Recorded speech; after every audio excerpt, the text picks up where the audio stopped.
नालायक, सुबह के 8 बजने को है, तुझे एग्जाम नहीं देना क्या? थोड़ी देर और सोने दीजिए ना पापा। तू उठता या फिर मैं तेरे ऊपर पानी फेंकूं? रोज गधों की तरह सोता रहता है, पेपर की कोई टेंशन ही नहीं है। और एक हमारा समय था जब हम पेपर में फेल होने के डर से रात भर पढ़ा करते थे, सो ही नहीं पाते थे। तो क्या आप उसका बदला मुझसे लेंगे? मैं 15 मिनट बाद उठ जाऊंगा, आप प्लीज जाइए, मुझे डिस्टर्ब मत कीजिए। इतना कहकर रौनक रजाई ढककर फिर से सो जाता है। तू ऐसा नहीं मानेगा, रुक मैं अभी पानी लेकर आता हूँ। बस फिर क्या था, इतना कहकर वो भागते हुए बाथरूम में जाते हैं और पानी की एक बड़ी सी बाल्टी लाकर रौनक के ऊपर फेंक देते हैं। पानी पड़ते ही रौनक झट से उठ जाता है। ये आपने क्या किया पापा?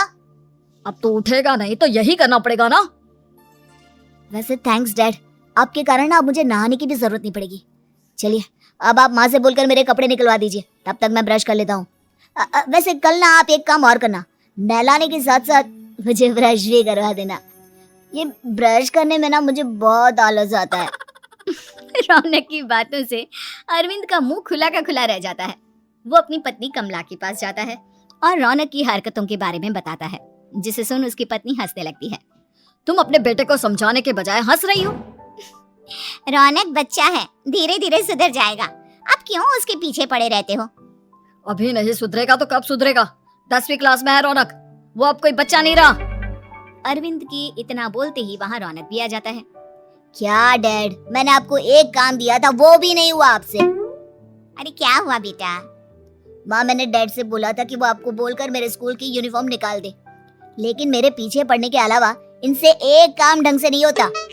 देख रही हो कमला, देख रही हो अपने लाडले को? अरे आप चुप रहिए जी।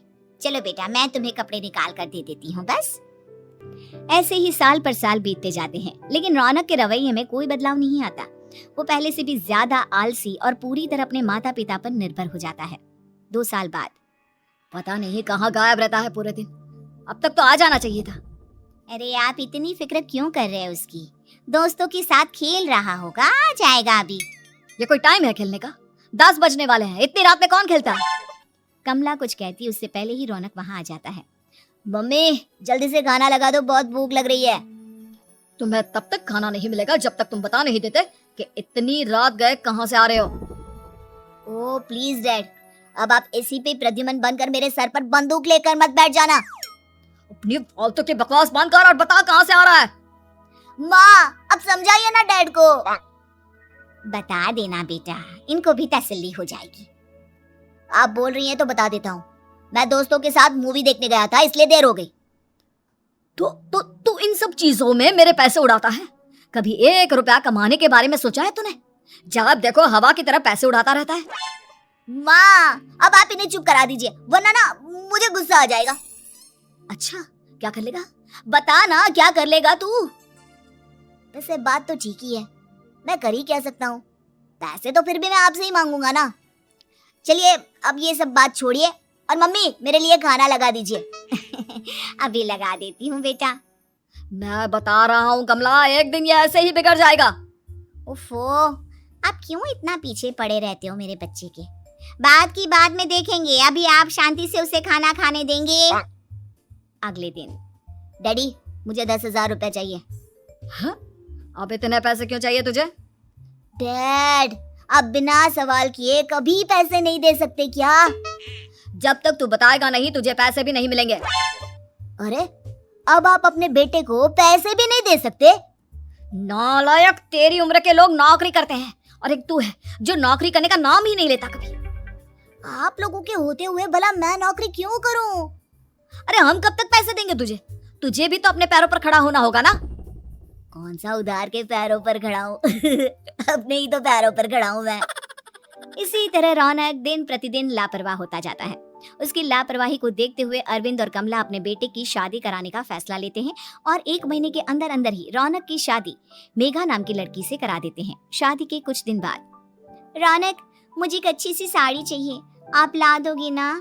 हाँ क्यों नहीं, कितने तक की आती है साड़ी? यही करीब 5,000 तक की। तुम चिंता मत करो, मैं आज ही डैडी से पैसे मांगकर तुम्हारे लिए साड़ी ले आऊंगा।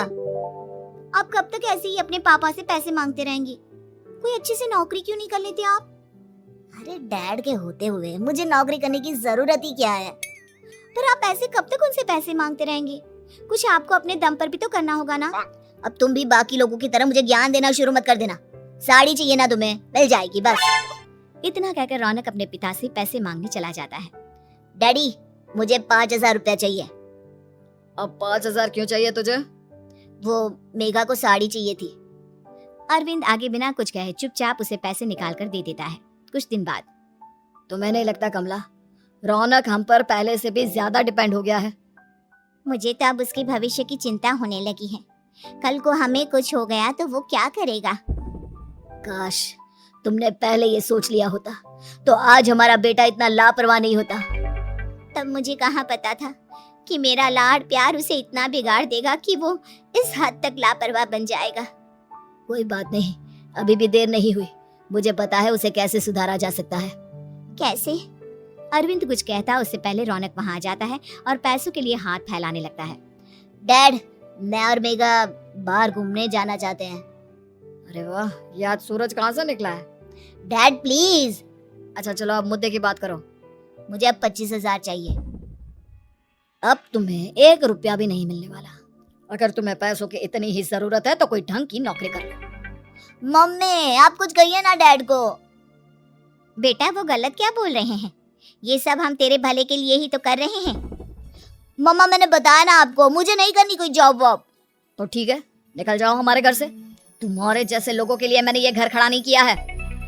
जितना ये घर आपका है ना उतना ही मेरा भी है। मैं कहीं नहीं जाने वाला। जाना तो पड़ेगा ही तुझे, क्योंकि अब मैं तेरा कोई भी खर्चा नहीं उठाने वाला। ठीक है मत उठाइए मेरा खर्चा, मैं अपने दम पर भी जी सकता हूँ। तो बेशर्मों की तरह अब तक यहाँ क्यों खड़ा है? अपना सामान ले और निकल जाए यहाँ से। रौनक पैर पटकते हुए वहां से चला जाता है। घर से निकालना जरूरी है क्या उसे? बिना पैसों के कौन रखेगा उसे किराए पर? अगर उसका भविष्य सुधारना है तो हमें अपने दिल पर पत्थर रखकर ये कदम उठाना ही होगा। दोनों बात कर रहे होते हैं कि रौनक अपनी पत्नी के साथ एक बड़ा सा बैग लेकर घर से निकल जाता है, लेकिन घर से बाहर उसे कोई भी मुफ्त में अपने घर किराए पर नहीं रखता। अंत में थक हार कर वो फिर से अपने घर चला जाता है। क्या हुआ? थोड़ी देर पहले तो दहाड़ते हुए घर से निकला था, अब क्या हुआ? नहीं रखा ना किसी ने तुझे किराए पर? डैड प्लीज, मैं कुछ दिनों में कोई अच्छी सी नौकरी शुरू कर दूंगा। आप तब तक तो हमें रख लीजिए प्लीज। सुबह से रात हो चुकी है लेकिन कोई हमें रखने को राजी नहीं है। अब आप ही बताइए, इतनी रात को मैं मेघा को लेकर कहाँ जाऊंगा? ठीक है, बहू की वजह से मैं तुझे घर पर रख रहा हूँ, लेकिन तू इस घर में एक बेटे की नहीं बल्कि एक किराएदार की हैसियत से रहेगा। 3 महीने हैं तेरे पास। इन 3 महीनों के अंदर अंदर मुझे तेरी पहली तनख्वाह हाथ में चाहिए, समझ गया? पक्का डैड, इन 3 महीनों के अंदर अंदर तो कोई बढ़िया सी नौकरी ढूंढ ही लूंगा मैं। ऐसे ही धीरे धीरे समय बीतने लगता है और अरविंद के दिए 3 महीनों में से 2 महीने बीत चुके होते हैं। पापा जी ने हमें 3 महीने दिए थे, जिसमें से 2 महीने तो बीत चुके हैं। अब ये आखिरी महीना बचा है। अरे तुम चिंता मत करो, आज मेरा ना 2 जगह इंटरव्यू है, दोनों में से कहीं ना कहीं तो जॉब लग ही जाएगी। अच्छा, all the best. Raunak interview के लिए निकल जाता है, जिसके बाद शाम में रौनक घर आता है। कैसा गया इंटरव्यू? आपकी नौकरी लगी या नहीं? अरे पहले सांस तो ले लेने दो अच्छे से। बताइए ना, मुझसे तो जरा भी इंतजार नहीं हो रहा है। वो दरअसल बात यह है कि मेरी नौकरी तो लग चुकी है लेकिन पैसे बहुत कम है। कितने पैसे हैं?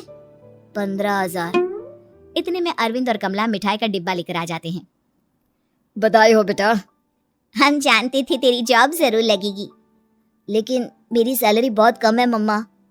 कम है तो क्या हुआ, धीरे धीरे बढ़ जाएगी। हाँ बेटा, हम तो बस चाहते थे कि तू अपने पैरों पर खड़ा हो जाए।